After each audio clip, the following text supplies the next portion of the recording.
So we have this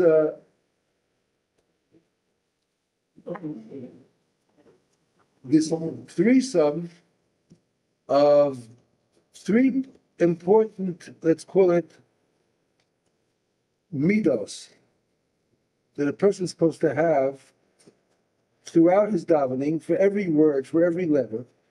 But of course, we said last time, you cannot think of all these three every second letter, right? Every word, because then the davening will take you 10 hours.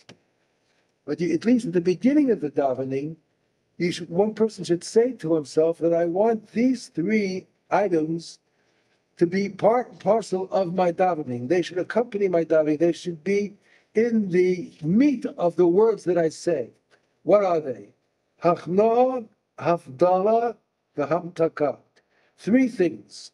And we're going to learn about the three things today so that you can understand them. And before you start davening, every single day, you have to have this in mind, or you can even actually say it. Could I have a piece of paper in front of you, or put it in? You should have.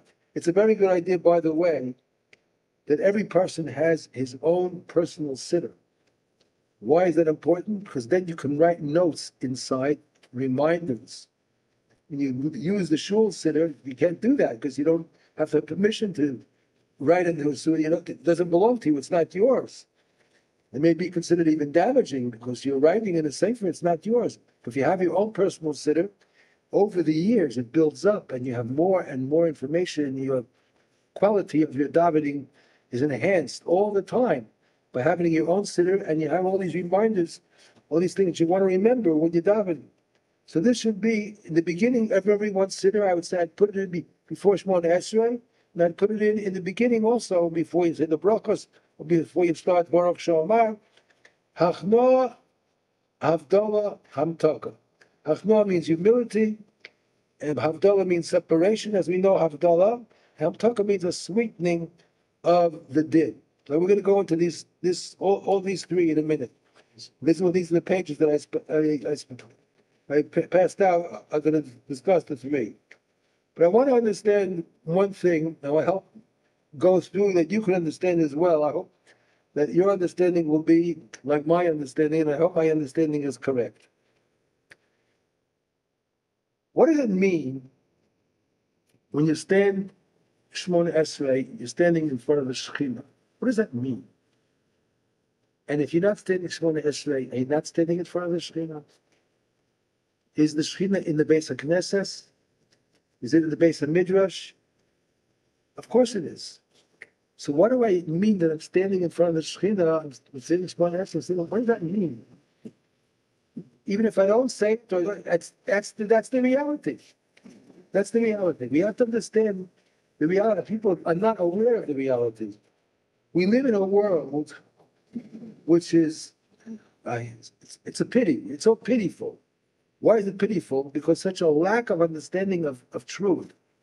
People do not understand the truth of reality. The truth of the reality, the way people understand it is me, myself, and I. That's the reality. That's the reality of a thing. All three of them. That's it. That's the reality. I got to take care of myself. That's it. If it's good for me, so it's fine. If it's not good for me, then I'm not interested. That's far from the reality. Very far from the reality. Each person is a speck in the universe. A speck. You have to have the bigger picture in your mind. And we all are, like, playing a role. And there's somebody in charge of it. There's a master engineer in charge of this tremendous creation. And we are so limited in our understanding. And all we can see about it is me, myself, and I. That's all you can understand. That's all. You ask a bird, you ask a cat, what is he interested in? He's interested in his own preservation. That's all he knows. So you want to make yourself like a cat or like a bird? They're interested in their own safety and their own parnosa. That's all they're interested in. They want anything else. We are given a little bit of seichel. We give it a neshama kadosha, and Hashem expects more of us to have a greater grasp of what's going on. What is the truth? What is the real reality of everything? So, what does it mean when we say when you're standing in Shemona Esrei, you're standing in front of the Shekhinah? What does that mean? to understand a very important thing. And if you have this, yeah. Where would we not understand? Well, that was my original question. The Shekhinah is all over. Exactly. So what does it mean? If standing is what does it mean? That's the question. The way we're told from our great teachers, all the Tanaim, all the way down till we get to us, is that there's a spiritual world which exists and existed before the physical world. We have to understand this. There is a spiritual world which exists and existed before the physical world came into being. And it's described in the form of 10 sfirot. This is describing the levels of the spiritual world, starting from Keser, Chochma, Bina, Chesed, Gvur, Tiferet, Netzach, Hod, Yesod, Malchus. The Malchus is the last one, which is interpreted, in other words, by the word Shekhinah. In other words, the last level of spirituality, at the very, very tip of the bottom, turned into physicality. So we are living really inside the Shekhinah. That's where we are. We are part and parcel of the Shekhinah. So again, we have the question, how could you not be, what does it have to mean? What does it mean you're standing in front of the Shekhinah when you start Shemona Esrei? What does that mean? We're surrounded, we're living inside the Shekhinah 24/7. So what's happening? What's going on? The answer is the following. This is why it's so important to listen to our Zakenim. And you have to have the knowledge of the spiritual world to make things understandable, that it just makes sense. In the Zohar, it's written a number of places. The Baal Shem Tov, in his writings, brought it a number of times. Ask you the question, you, yourself, and your I, me, myself, and I, where are you? Where are you? Where am I? Where are you? Where are you? Well, Yaakov Meir just said before, he's in Tel Aviv, and this one's in his apartment, and this one's in his office, this one's in his country. Is that really where you are? So the answer that the Zohar says, no, that's not the truth. That's not the truth. Where is a person? A person is where his mind is. This is a very, very important, fundamental yesod. A person is where his mind is, where his machshava is. That's where the truth is. That's where you really are. Where you're physically is not really the real place. The real truth is where you are mentally.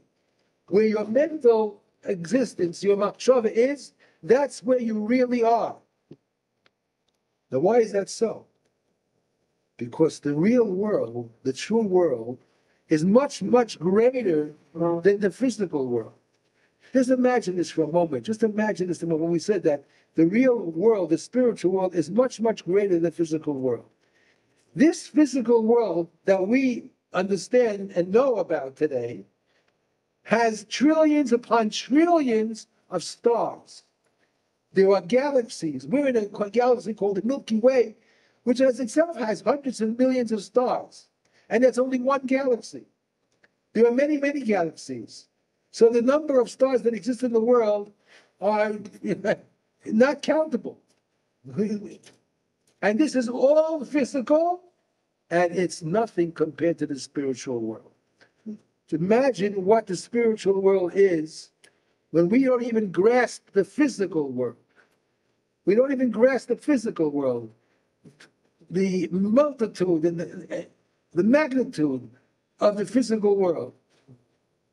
Amazing, absolutely amazing. I told you once when I was in high school, or one of my early college years, I don't remember what it was, they showed us a map of the universe. A map of the universe. Look, I'm trying to put it on a map. Infinite. They said to us, find the planet Earth. on that map. Could not find the planet Earth on the map. The whole planet that we're living on, and me, myself, and I, if you look at the entire universe, you can't find it. It's a speck. It's a speck. It's so small that it's not detectable even. And this is all the physical world. So imagine the physical world is the lowest level of the entire spiritual structure. It's the lowest level. And the spiritual world is much, much greater. We have no grasp at all of what the truth is, of what the real existence is. So what do you have left? What do you latch onto? How do you connect? Says the Zohar, the Zohar, and as I said, the Baal Shem Tov put it in a number of places. You are where your mind is.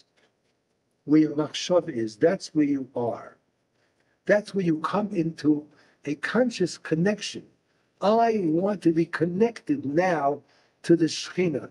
The Shekhinah is there, and the Shekhinah sees me and knows that I'm here, but I'm not there. Because my mind's not there. My mind is me, myself, and I. I'm not connected to the Shekhinah. I want to be connected to the Shekhinah. So when you stand Shemona Esrei, you have to think, oh, now I'm standing in front of the Shekhinah. Why? Because I'm putting my mind there. I want to be there. Not that I wasn't there before, I was there before. But not from as far as I'm concerned, from my side of it, I wasn't there.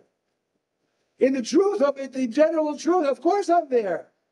Everything in the world is part of the Shekhinah.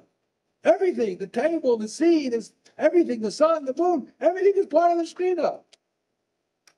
It's all, that's the reality, that's the truth. But we were given Chachma. We were given Chafra. We were given Machshava. Something higher than the physical world. And when we operate that, when we put that into action, then we're connected. Then we're connected. Therefore, you have to say to yourself, or think to yourself, before you start Shemona Esrei, Ani omed lifnei Shekhinah. I'm standing in front of the Shekhinah. Now you're there. Because now you want to be there, because your machshava is there. Now, once you understand that, it's very easy to feel humility. Because now you have the whole picture. Now you have the whole picture, the grand, grand picture of the entire existence. I am now coming into it as a speck, a little speck, but I'm standing in front of the Shekhinah. And HaKadosh Baruch Hu, according to the Torah that we got, the HaKadosh Baruch Hu is going to respect that and to give it attention. But now I feel the humility. Beforehand, I was thinking about myself, everybody else, like all the animals, me, myself, and I, self-preservation. That's the yikah. It's the first thing. Self-preservation. When it comes to Shemona Esrei, forget about yourself. Forget about yourself. You have to connect with the Shekhinah. Now you're standing in front of the Shekhinah. Now's the time to operate that machshava, that special matana that you have. Neshama Kadosha, operate it, get it active, activate it. You're standing in front of the Shekhinah. And when you feel that standing in the Shekhinah, you have to know that it's not going to be the same Shemona Esrei. Now I'll just give you an example. I'm not trying to, in any way, boast or brag about anything. All the years I started yeshiva, I was lucky enough, Baruch Hashem, my parents sent me to a yeshiva from the grade 4. From kindergarten on, I started in the yeshiva. Like kindergarten yeshiva all the way up. I never was in another school that was a secular school only. I was always in yeshiva my entire life. I had friends who lived right next door to me, who went to regular public school, we call it, secular schools. I was friendly with them, not friendly with them. There's a world of difference. A world of difference. My entire life I had a yarmulke on my head, a kippah on my head. Some of the friends on my block where I lived, without a kippah. Jews, Misoratini, they kept, more or less. Pesach, they eat matzah, whatever. But no, like a regular chiloni, they weren't anti, but they were not religious. And I was religious. I had religious friends and not religious friends. I had this course, Baruch Hashem, been religious my entire life. But I knew exactly what it meant to be not religious also. Because I had friends who were not religious, and they lived on my block, and I was friends with them too. So I grew up, and in the yeshiva world, started elementary school, high school yeshiva, then base Midrash, college with yeshiva, everything with yeshiva. And I'm davening also, I'm seeing the Rabbanim and all my friends, everyone's davening Shemona Esrei every single day. I go to shul every day to daven. How long does Shemona Esrei take? 3 minutes, 4 minutes, 5 minutes. Okay. I did like everybody else did. A little bit more Chabad, a little less Chabad. A certain point in my life, this is in the last years, not early, not when I was 40 or 50 either. In the last years, after 70, I started to think, what are you wasting your time for? Who are you fooling? Who are you fooling? All the years you've been davening, this is a joke. If someone gave you an opportunity to come to the King of the universe and speak to him and speak out your heart, how long would you use that session for? You have no bounds. You take as long as you want. I'm not in any rush, the king says. I got plenty of time. I'm willing to listen to everything you say. How much time would you take to speak to the king? No, I wouldn't finish in 5 minutes. If you finish in 5 minutes, you're in for a fool. He's giving you a chance to talk and speak out your heart. Everything you have on your mind, speak it out. I'm willing to listen to everything. 10 minutes, maybe a half hour.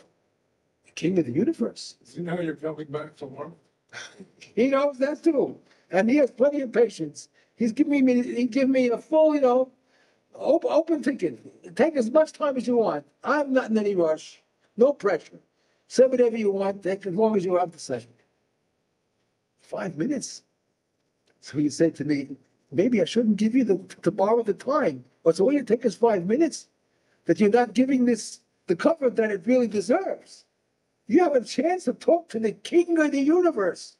And he's willing to listen to you. Every word, every thought.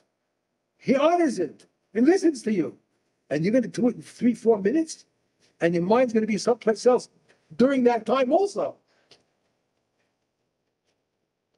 I said to myself, this is absurd. It's absurd. How can I do that? I'm talking to myself now. How can I do that? So I decided I'm going to daven a little longer. And I now daven, it takes me approximately from 20 to 25 minutes to daven Shachar Shemona Esrei. I talk to Hashem. I say what I have in my mind. I say the things that I think He wants to hear also. Not only what I have in my mind, I think what would make Him happy. Trying to make Him happy. So it takes me 20 to 25 minutes to daven Shemona Esrei. I can't do it each time, Mincha and Ma'ariv too. But Mincha and Ma'ariv also doesn't take 5 minutes. A little bit longer, but in Shachros I put, all my energy into Shachros. And I finish davening when they're up to Aleinu. That's why I finished Shemona Esrei, more or less. Up to Aleinu. So I can't answer Kedusha. Birchas Kohanim, I'm standing there anyway, so the bracha comes on me for Birchas Kohanim because I'm in the room. So I get the bracha, but I can't answer Kedusha or Letzin, all that stuff. So I finish, but they're approximately up to Ashrei, Letzin, Aleinu, that area. So what?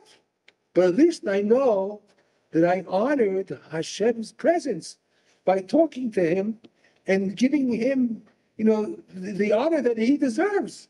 I'm coming to King of the Universe. I'm going to finish it off in 3-4 minutes. That means that I don't know that I'm standing in front of the Shekhinah. So it's as if you're davening Yachid. No, I start. No. Chalila v'chas. I start Shemona Esrei with everybody else. Tefillah v'tzibur. But at that point you're ignoring what they're doing. Yeah. I'm not ignoring anything. The Tefillah v'tzibur means that everyone starts together. Yeah. You have a million of people starting together. So I have that. I start together with everybody else. Okay. They finish in 5 minutes. Well, I finish in 25 minutes. So takes me longer to say it. That's all. What can I tell you? There's no way to say. The only prayer you have to start with the minion. Every Shemona Esrei, But not Shema. No. Shmona Esrei. Shmona, no.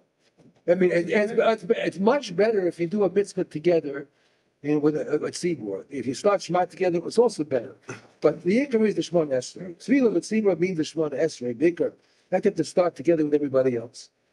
So some people, are fast talkers. Some people are slow talkers. Till the words get out of their mouth, it takes some time. So they're going to skip words because they want to keep up with everybody else and not say what they have to say. Ridiculous. This is part of the first of the three hachna. How do you spell that, please? Hachna is hey and chaf. You have it on the page in front of you. Oh, Let's take a look at the page. Let's take a look at the page. If I say the pages you got 156, it is. Take a look. If I say look at the page on the bottom right side. Let's learn it together. Bottom right side, page 156 on top. If you say 156, 156 on the top right side, the numbers 156. On the bottom right side, it says the Ba'ot Serachayim. You see that? The Ba'ot Serachayim? Yep. Okay. Let's take a look at that. The Ba'ot Serachayim. It says, Parshas Naso, Mitzvah Shin Samach Gimel. Shin Samach Daled. Herech V'zeh Ba'arichus. He went into a lengthy discussion of the Kosaf. She'inyin ha'chno'a v'havdola v'hamtaka. oh, those three words there, right? Right. Hachno'a, you see, yeah, you can read that, right? Yeah. All right. Hachno'a v'havdola v'hamtaka. Hu inyan echad in inyan olamos neshamos belokus. We'll go into those afterwards, but let's take care of the first three. Now, Shehila Baal Shem Tov sheyesh b'kol os or b'kol teva. Yeah, that every letter and every word has to have those three ingredients. So I hardly recommend get yourself a sitter, keep it with you, your own sitter, and use it at least for Shachar as the same sitter every single day, and write on the side of the sitter before Shmona Esrei. I want every word to have Hachnoah, Havdalah, V'hamtaka. I want that to be the ingredients of all the words that come out of my mouth. I want there should be expression of a feeling of my humility. I'm standing in front of the Shekhinah. I am now consciously aware of that. I'm standing in front of the Shekhinah. Not that I exist. Shekhinah knows I exist. But do I know that I exist? Do I know where I am? Where am I really at? Where my mind is, where my machshava is. And I now am saying to myself, now I am consciously aware that I'm standing in front of the Shekhinah. So let's look at it again, inside. How do you pronounce the third one? Hamtaka, hey mem, tough, for the word matok. Hey mem, tough, kuf hey, hamtaka, sweetening. Right. Okay. When you're 20 minutes, though, how many people are in here? May I ask? Excuse me. The meaning I daven in the morning the secret minyan, the 8th and 9th minyan. So we have 15 people in the minyan. It's waiting. Waiting for me. They don't wait for me. No, but if you get to a place who's 10 or 11. No, they can start without me. They don't need me to start this morning. That's the Chazar Hashanah. They don't need me. But that could happen if there was only 10 people. Yeah, it's a little bit of a problem. Yeah. It's a little bit of a problem. Okay. Okay.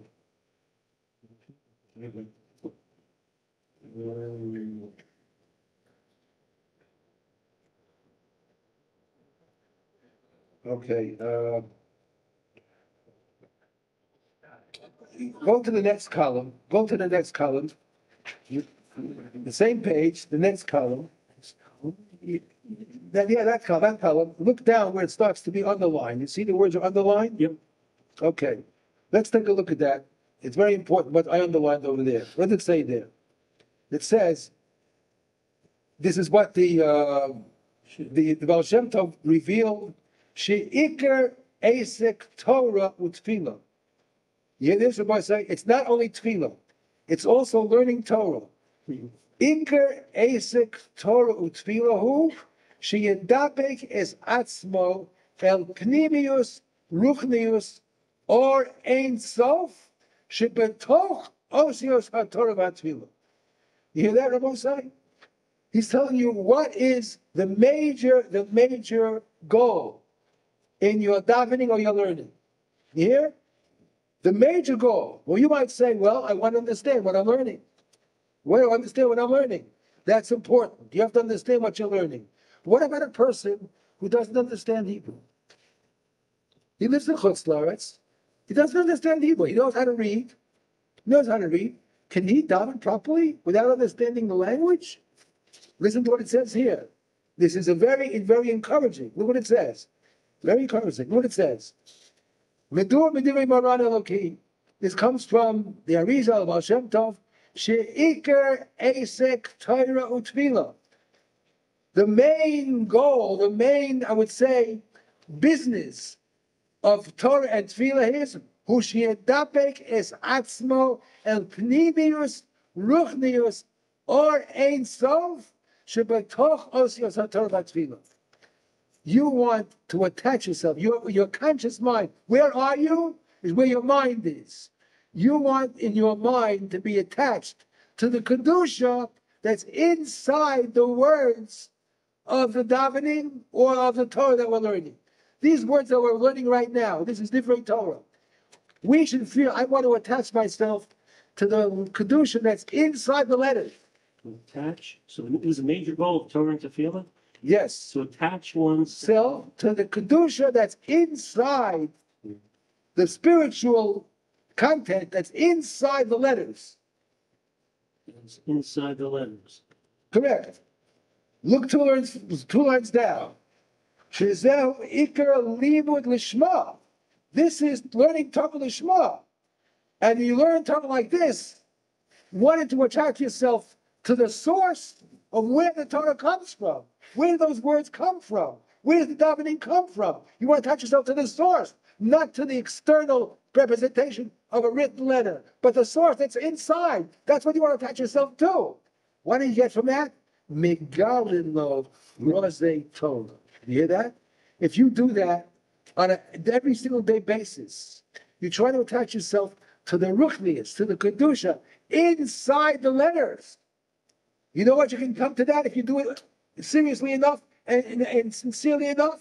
Megalino Rosei Torah. Since you want to go into the depth, you want to go to the source, they will reveal to you all kinds of secrets in the Torah.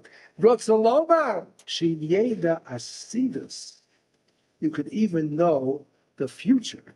What? You could even know the future if you do that on a consistent basis. Because inside the letters of the words of the Torah and in the Tefillah is the source of where everything comes from. And in that area, that level, there is no such thing as past, present, and future. It's all just reality. You attach yourself to that, you can get to that point. You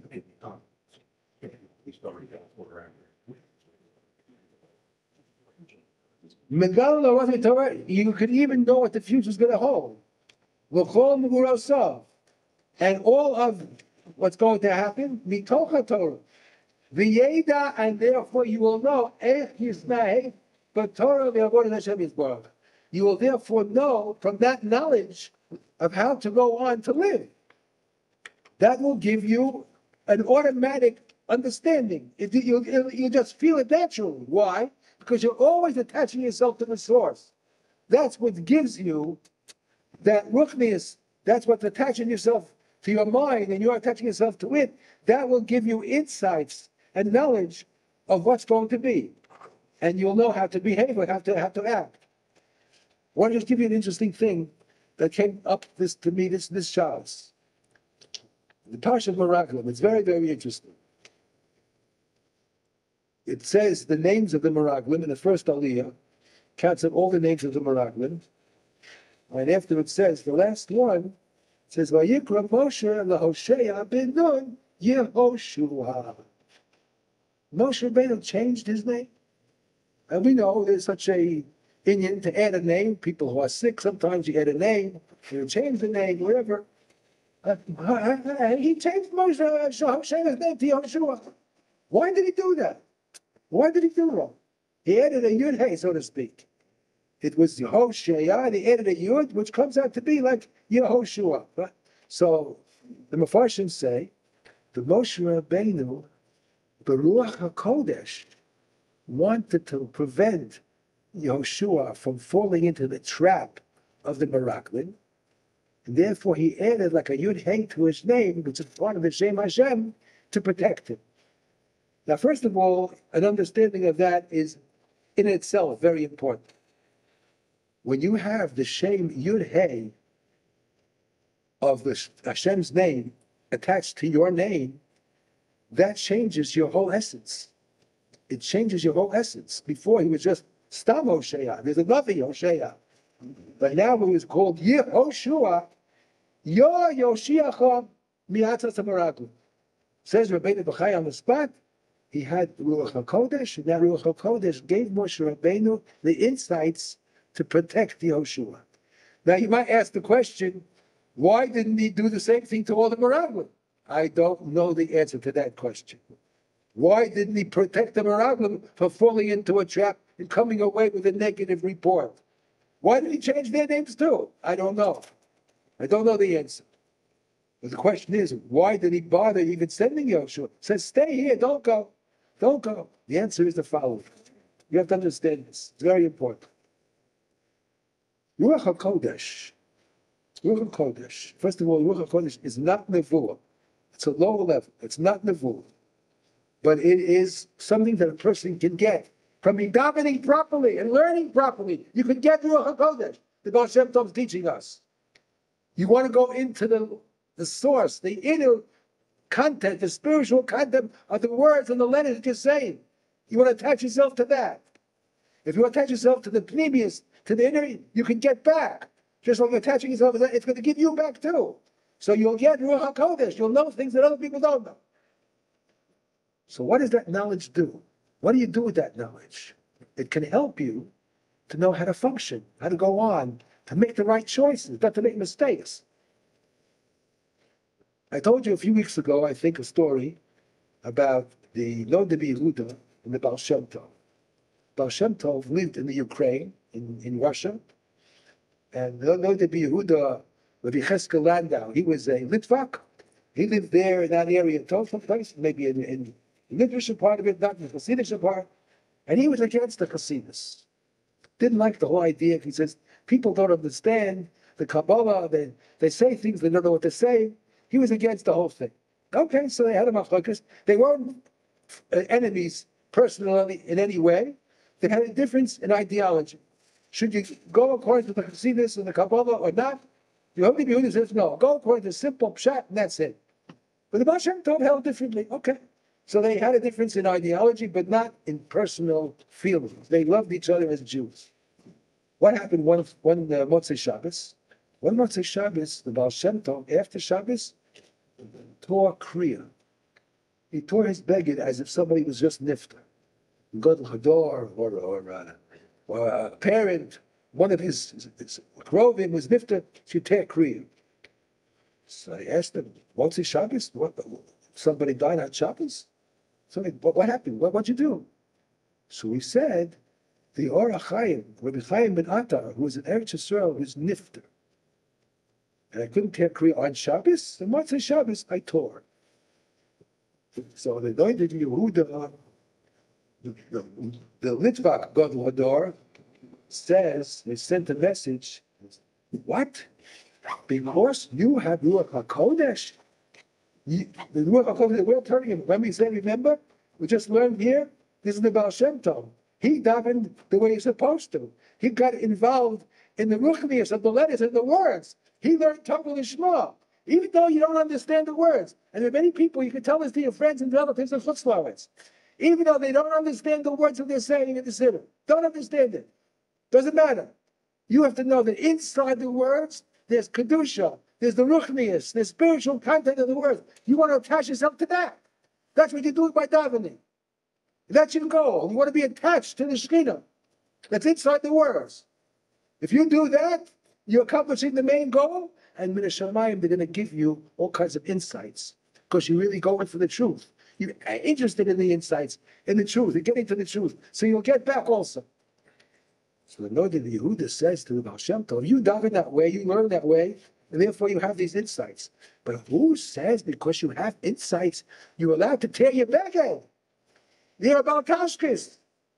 You're taking a beged and tearing it. What are you, a rich man? You're not a rich man. Do you have all kinds of begadim you can afford to tear a beged? How do you tear a beged? Make a mess out of it. How can you do that?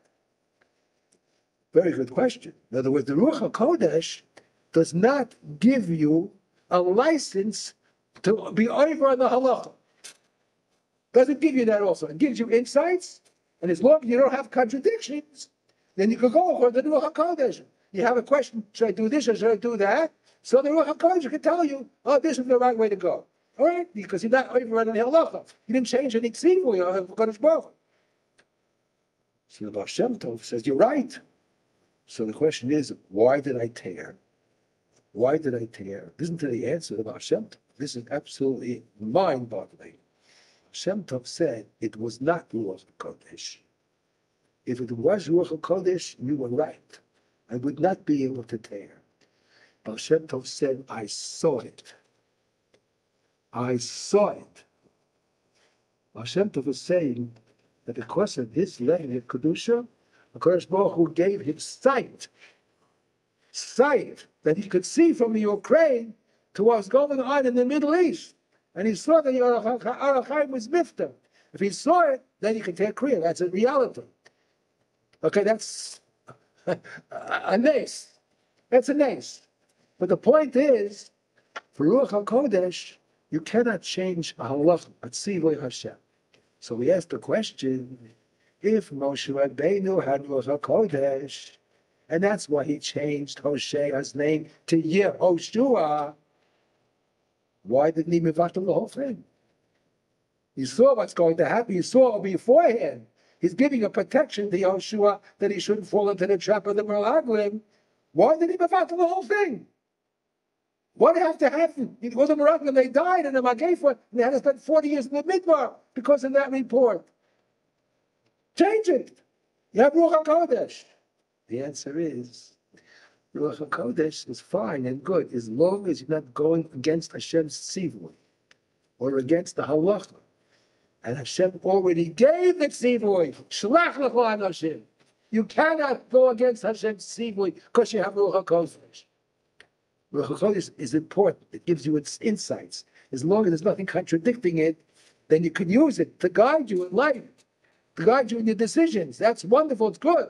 That's a schar that you have because the Ruach HaKodesh. But you have to make sure that you're not going to be transgressing what Hashem wants you to do. He already told you, Shlach lecha Hashem, you must send. There's no way to avoid it. They had to send. It was too late. And therefore, Moshe Rabbeinu could only protect Yehoshua. The other question that I asked, I don't know, why didn't he protect the Meraglim too? I don't know if I could answer that question. I don't know. He could have given them a change of name also. They shouldn't fall into the trap. They should not make a mistake in the way they analyzed it. And maybe that's part of the Ruach HaKodesh. Then he knew that has to happen. Maybe you have to say that. Maybe you have to say that. It's very difficult. Very difficult. You know, we know that before Moshe Rabbeinu, there were a lot of things that happened in the world which were very destructive. The whole world was destroyed, come out in the Mabul of Noah. The whole world was destroyed, or except for Eretz Yisrael. The Mabul. Can you change Hashem's plan? There has to be in the world building, and there has to be destroying. There has to be good, and there has to be evil. I guess Moshe Rabbeinu knew that he could not stop. He could not stop it. He had the ability to protect Yehoshua, but he couldn't stop the whole thing, and therefore he didn't give the names to the Meraglim which would protect them either. It seemed that it had to happen. What can I tell you? Very difficult area, that area. It's a very sensitive area, but that seems to be the truth. Okay. So we're coming away for the time being with this point. This point is, remember, so it's very encouraging. You do not have to know, although it's better to know, of course, but you do not have to know the meaning of the words in order to daven properly. Your davening is an experience of connection to the Shekhinah, which happens to be manifested in the words that you're davening or learning. That's where the Shekhinah is concentrated in there. And when you daven and you say the words, you want to go into the previous of the letters. That's the ikar goal of the davening, to have that connection with the Shekhinah. If you don't know what the Hebrew word means, is it better daven in Hebrew or English? No, of course, in Hebrew. Of course. Not in Hebrew? Absolutely. Absolutely. I was told it's, Same thing with Saint Tehillim? Of course. Why? Because the words themselves have a koach, because of its Lashon HaKodesh. The words themselves, the Kedusha of the letters, have a koach. Because it's Lashon HaKodesh. Even if you don't understand it, better than you wouldn't want to say. it was put interestingly to me once. Yeah. You should pray in Hebrew and not for the reason. And if you pray in your native language, you have to understand what you're saying, which in your native language, even reading it, still might not understand it. So stick with the Hebrew. You see, you have to understand. Before the Anshe Knesset HaGadol, they existed between the first and second base of Mikdash. They were the last period of the first base of Mikdash. There was some Nevi'im there. This was like, the great assembly of the sages at the time. And they saw that there was a weakening in the grasp of people and the knowledge of how to daven.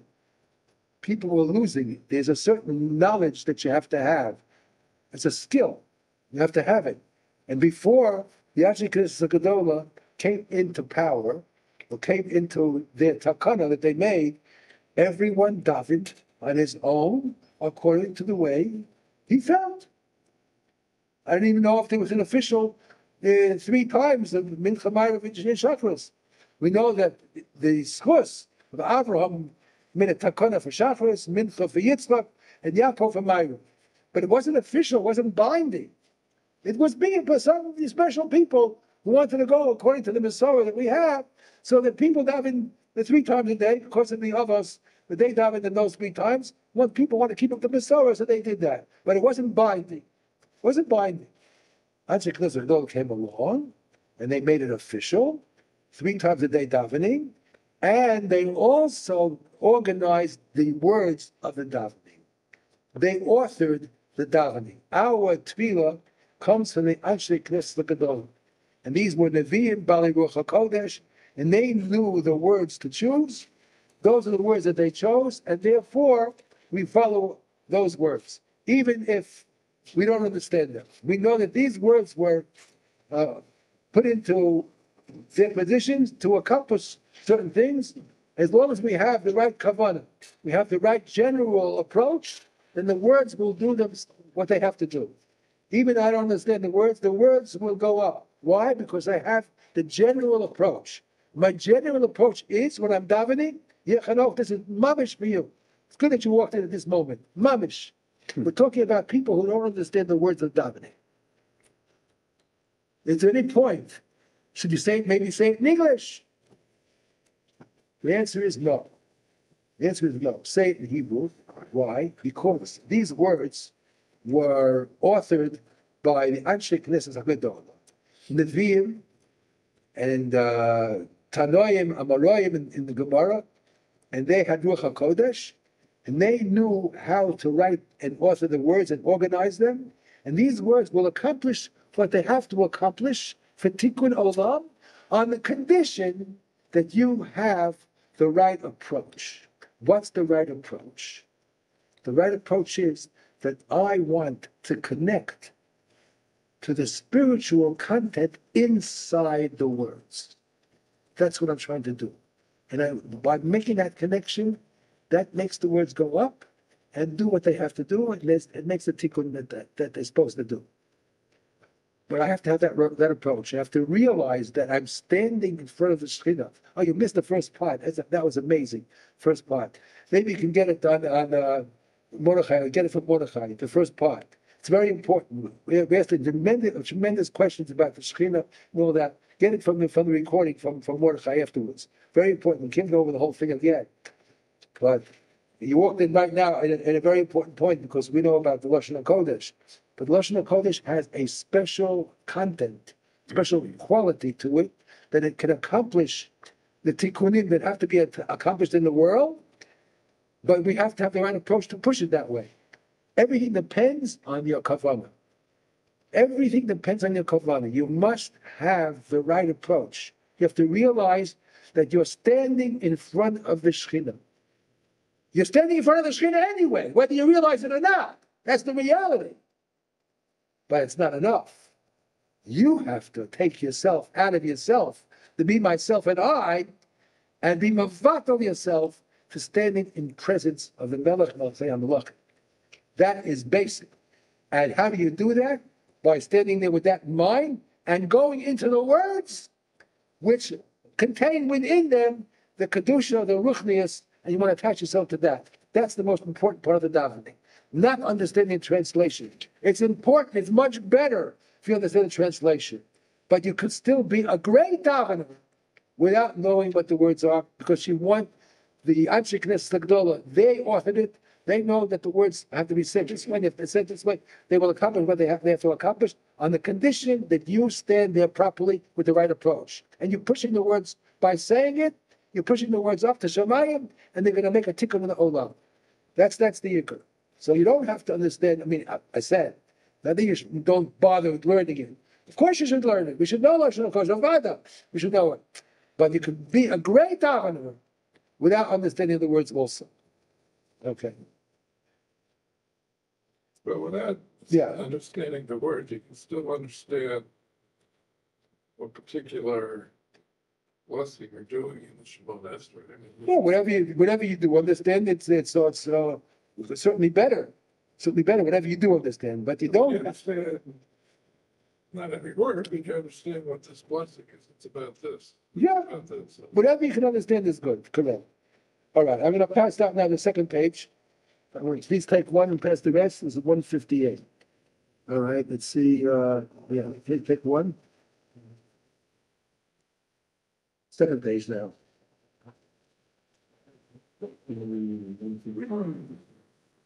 What scrolls good is that? Let's think what the blessing is. Here's one for you.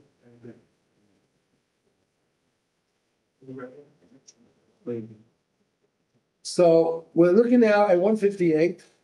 I'm going to go into the three areas that we mentioned before. What are the three areas?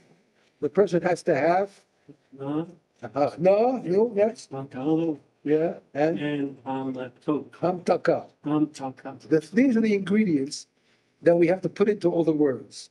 Hachna, havdala, and hamtaka. We have to feel the humility standing in front of the King of the universe, Melech Malchei HaMelachim. And then there's a second ingredient of havdala. What does that mean? Havdala, separation. And then you have hamtaka, sweet. All right, now let's see what this means. Take a look at the last line of the right page, on the right column. Last line of the right column. Ubezeh nisbar lecha, sod hachna havdala hamtaka. The secret behind these three words. What does this mean? Hachna havdala hamtaka. Shebir, next column, Shebir Moran Eloki, that the Baal Shem Tov explained to us. Asher yesh b'chol teva.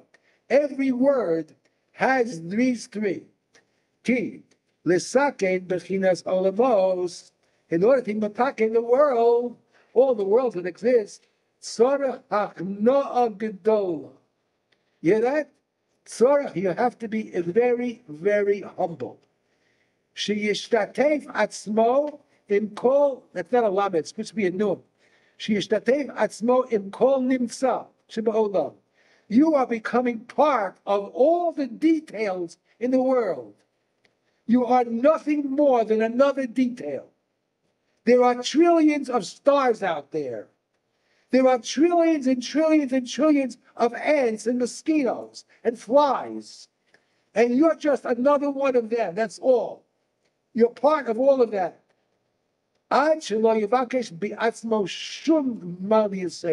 You don't see yourself as being greater than anything else. This is how you have to feel. I mean this. With this true humility, you realize that you're just another speck in the universe. The universe is so, I can't even explain it. It's so magnanimous, the universe. The trillions and trillions of stars, and each star is bigger than the planet of the Earth. What are you? What are we? What about the person? Nothing. He's not less than a speck. In the heart, that's what you are, part of it all. That's how you have to feel when you're standing in front of the King of the universe. He made it all. Mistaken bechinas olamas. You correct the world, all the worlds that exist. Simple called os beteva. Every letter is part of all that, and you're making a tikkun by feeling that achna, by feeling that humility. V'hu amiras halimud v'hatvila. Now here he says the words. Look at this. B'havanas perush amilos. If you understand it, it'll help. If you say the words that you're learning or davening, and understand the perush of the words, that you are accomplishing that also. But we learned before that you don't have to.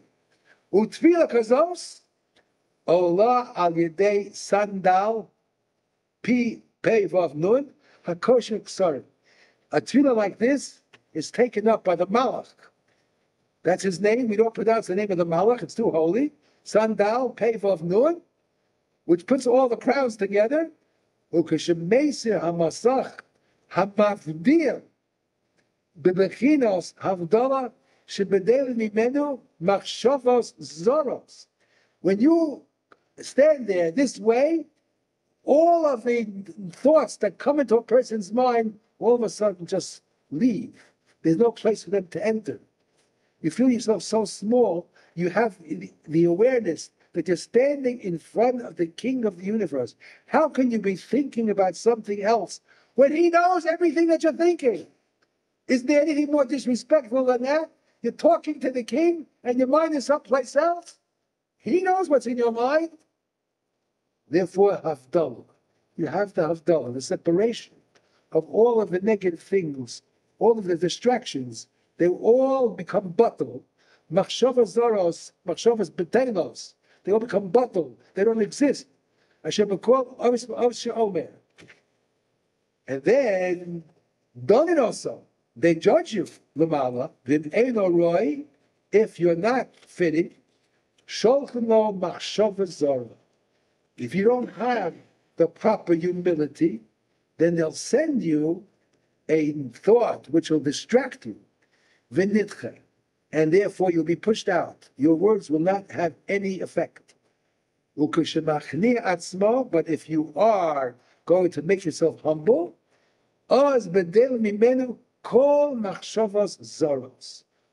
distracting, unconnected thoughts will just separate from you. They'll just separate because you're standing there the way you're supposed to, with the right attitude, with the right feeling, and you're feeling that you're talking to the the King of the universe, who's giving you an open ticket to say as much as you want, take as long as you want. Remember, Chanok, I gave this question before. I came to a point in my life where I said to myself, how can I just stand in front of the King of the universe and say Shemona Esrei in 3-4 minutes? Isn't that considered to be disrespectful? He said it to me, say what's on your heart. Give it all out. You're going to finish it in 3-4 minutes? If you had the opportunity to really do that, you talk for a half hour. You talk maybe for an hour. He's giving you a complete open ticket. Say it. I'm not in any rush. I got plenty of time. Say whatever you want. I'll give you as much time as you want.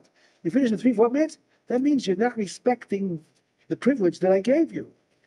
You don't respect it. So I'm not interested in hearing what you have to say. But if you're taking time, and every word you say clearly, and you really mean what you say, and you're trying to make Hashem happy also, not only interested in yourself, but you're asking for the world, for Am Yisrael, you're asking for the situation, for Mashiach, for the Geula, then Hashem is really, really, very, very happy to hear you.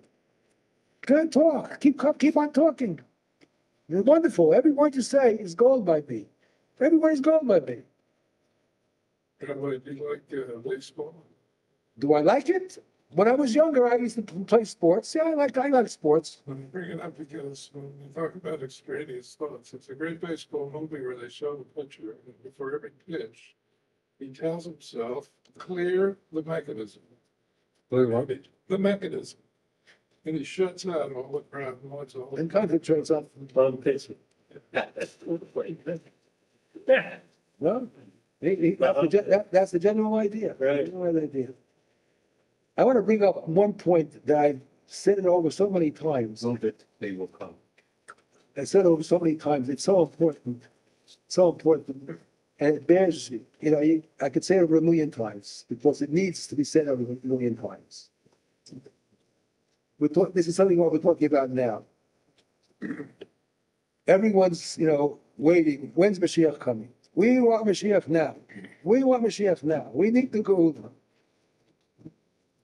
I don't know if I mentioned this last week or not, but I wrote an article this past Shabbos in a weekly parsha sheets that we give out in my organization. And I quoted from a sefer called Sefer HaBris. This was written before World War II in Europe. I think the name of the person was Pinchas Rabinowitz, the author of the sefer. It's called Sefer HaBris. And he says, and things were getting bad then also. It wasn't yet, the Nazis were in power yet, but they were getting bad already. The Jews were suffering from the Russians all along, the Tsars, they gave them a lot of trouble. So he looks around in the world, the world that he sees. He says there are a lot of yeshivas, there's a lot of people going to shul. This is in Europe before World War II. He said, I understand. Everyone's screaming out and they're asking for, we want Mashiach now, we want the Geula. Why is Mashiach coming? So much people are learning Torah. Why is there Mashiach coming? Listen to this. Listen to his answer then. Listen to his answer then.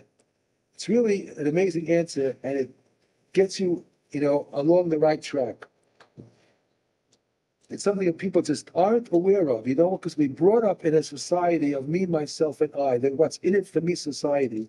That's the way you brought up. That's the way everyone's mind works. If it's not in the conscious mind, it's in the back of the mind.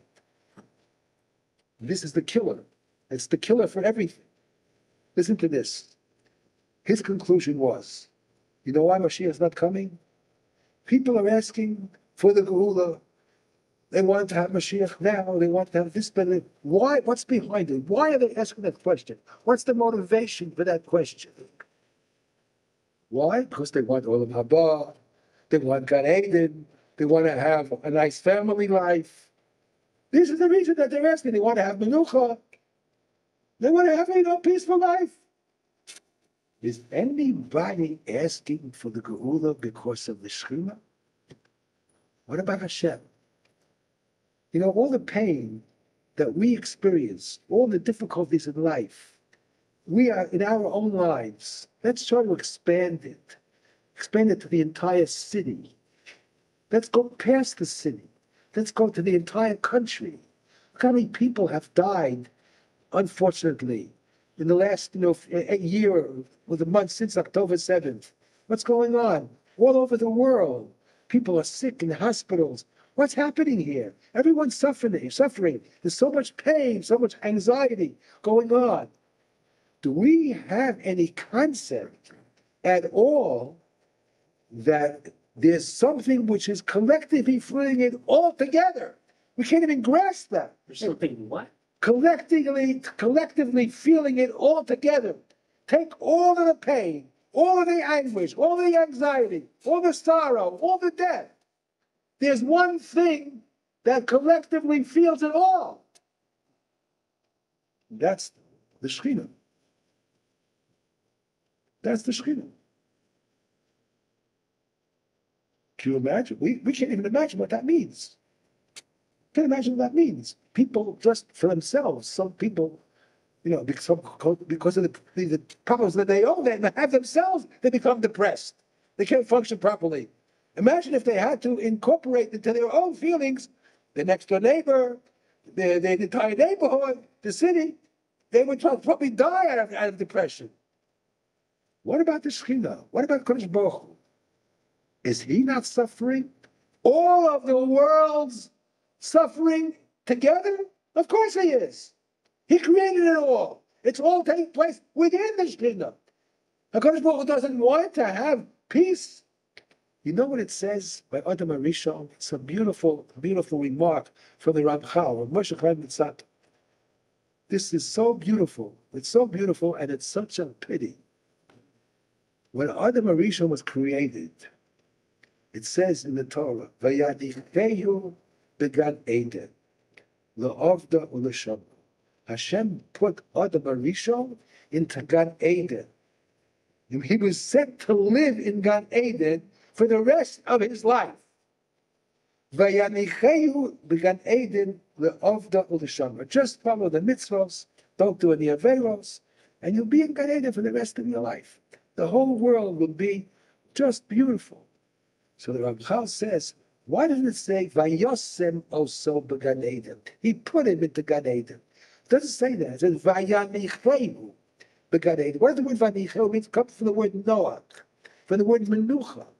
Hashem put Adam HaRishon into Gan Eden to have a relaxed, pleasant life with no anguish, no anxiety, no pressure, no heart attacks, no high blood pressure.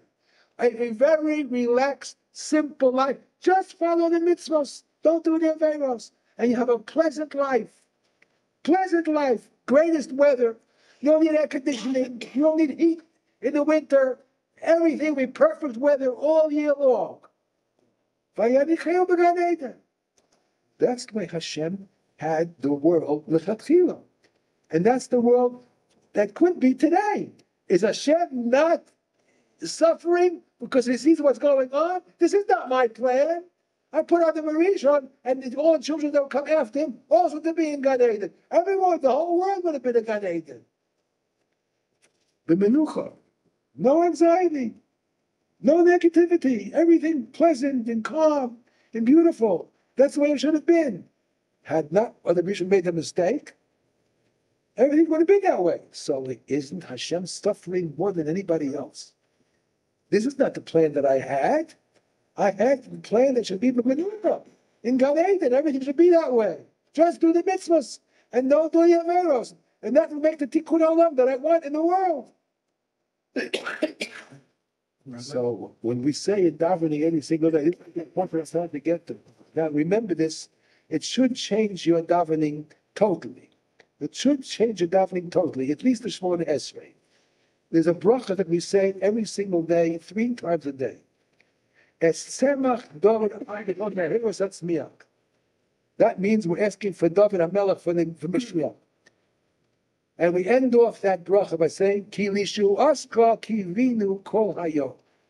We're waiting for your Yeshua. We're waiting for your salvation. The question is, what does that mean? Does that mean, like this person said in Europe, let's say for a bris, why do we want the salvation? Why are we waiting for the Yeshua? When is the Gula going to come? Why? Because we want to have a relaxed life.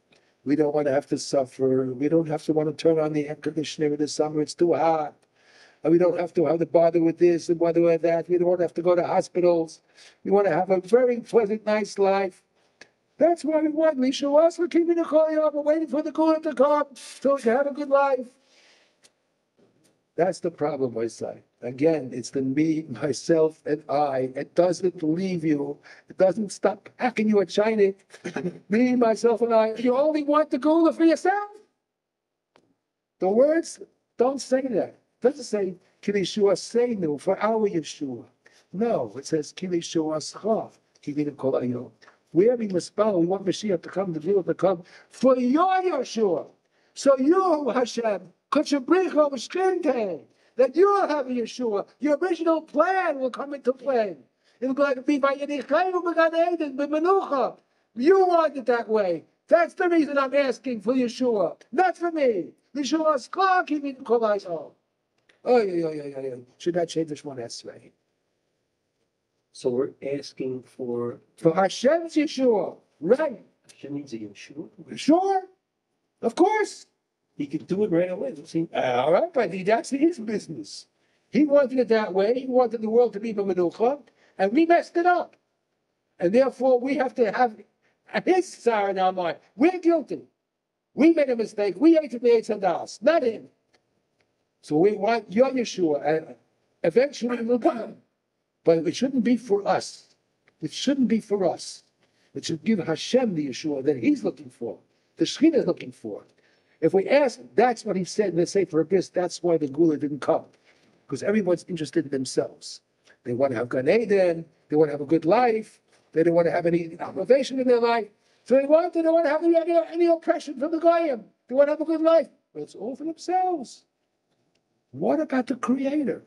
What about the Creator? What about his Yeshua? The Amos Nefesh that he's suffering. If we suffer, Hashem's not suffering, he's suffering a trillion times more. Because Hashem suffers the entire world suffering together. We only suffer our own personal things. He has all the suffering of the entire world in him. But he creates it all around. Well, we can't. This is part of his plan. No. His suffering, But not be like ours. No. But remember, he didn't put it that way to begin with. His But plan. of course he did. No, it says by Yanicheu Hashem began Eden. He put Adam into Gan Eden, live in this world, bimenucha, la'avda l'shamra, do the mitzvahs, don't do the averos, and you won't have any aggravation. And you'll make the tikkun olam that I want. Hashem needs a tikkun olam. There had to be certain tikkunim in the world to accomplish because of the spiritual world above. So we have to do them down here. So we messed it up. So we have to now feel his Agmos Nefesh. We messed up his plan. I don't see how finite could mess up the plans of the infinite who knows everything. It's all in place. I don't know why, but it's all in place. You're asking a more basic question. Is there any free will or is there not free will? That's what you're asking. If Hashem controls everything, so do we really have free will or we don't have free will? Do we or don't we? That's what you're really saying. Hashem controls everything, so there's no, as far as he's concerned, there's no past, present, future, it's all one, correct? So then everything doesn't fall apart, the whole system doesn't work, correct? You can't think that way. We have to think of the world as human beings, but human beings who have a connection to the spiritual world. That's why we have Chochmah. That's why you're not an elephant, you're not a lion, you're not a dog. You have a special neshama, which connects you to that. You're an animal in physical makeup, you're an animal, like all the other animals, but you have a neshama. You have a neshama which gives you the ability to connect to higher things. So that makes you altogether a different human being. So you have to think about the spiritual world and the way Hashem wanted it to be, and we messed it up. We ate from the Eitz Hadas. We messed it up. We have to make the correction and realize until we make the correction, Hashem is suffering. We didn't follow his instructions. Not intentionally to be rebellious against him, but we didn't follow his instructions. The Meraglim also, they didn't intentionally rebel. They didn't rebel. But this is the way they saw it. This is the way they saw it. I mean, if you had seen what they saw, you could also make the same mistake. These were Chashuva people. Hashem, he didn't choose just average spies. He chose Chashuva people. The word Anoshim in the Torah always means Adam Chashuv. He said very, very Chashuva people to make that analysis and go through everything and see things that are in the Shemayim. There are things that happen which are beyond our control. The only ones who were controlled were Yehoshua and Caleb. They had protection. The other ones didn't have protection, and they fell in. This is, it's beyond us. It seems that it had to happen. But nevertheless, this is not the Lechatchila. This is not the way Hashem really would like it to happen. This is the way we have to look at it. We have to look at it that way, that we made a kilkul in the world. The first kilkul is because of our great-great-great-great-great-grandfather, Adam Arishon, that he ate from the Eitz Hadas, and we have to try to correct it. This is, by the way, just another point. It's always important to remember, another point. Sometimes you have parents that the children go off the derech. They go off the road. Parents are religious, and the children go off, and they're not religious. So, we brought them up properly. We gave them good education. But whatever happened, happened, and he went off, and he became Mechal on Shabbos, and so on, so on and so forth. Parents don't like to think this way, but it's a very important lesson that we have from the Torah. And this is what we just spoke about right now. Parents may not realize it, but sometimes all the good intentions that they had, and they're trying to do the right thing, they can still make mistakes. Parents make mistakes, and their mistakes affect their children, grandchildren, great-grandchildren. Like the first mistake that was made in the world. Adam ate from the Eitz Hadas and Chava, and then they had Cain and Hevel. And Cain was a big mess, and Hevel was okay, but you see, it was their mistake that caused such a thing to happen. So parents, with the best intentions, well-meaning as they are, if they want their children to come back on track, the parents also have to do cheshbon hanefesh. They have to do tshuva too. They have to make really a very strong analysis of their past. See, maybe they made a mistake somewhere along the line. They shouldn't blame it all on the child. They have to think themselves, did I make a mistake that could have caused that? And that you see that right away in the Torah. That's the first thing that happened. Adam and Chava made a mistake, meaning to do well. They didn't mean to rebel against Hashem. They thought they're doing good. They were convinced. The nochash, okay, whatever it is. But they made a mistake. That mistake is what we have today. And we still haven't corrected it. So parents have to realize that also. Okay, I think so. That's basically, I mean, we have one more step to go, the eating of the Haftakah. So I think we're here already over an hour and a half now. We'll leave it to this for next week. We'll stop today here. Sure. Thank you very much. To fast the moon will to fast. You do too much, take off too much of the bite. Can get them from Nabi. Okay, Rabbi, say, till next. Well,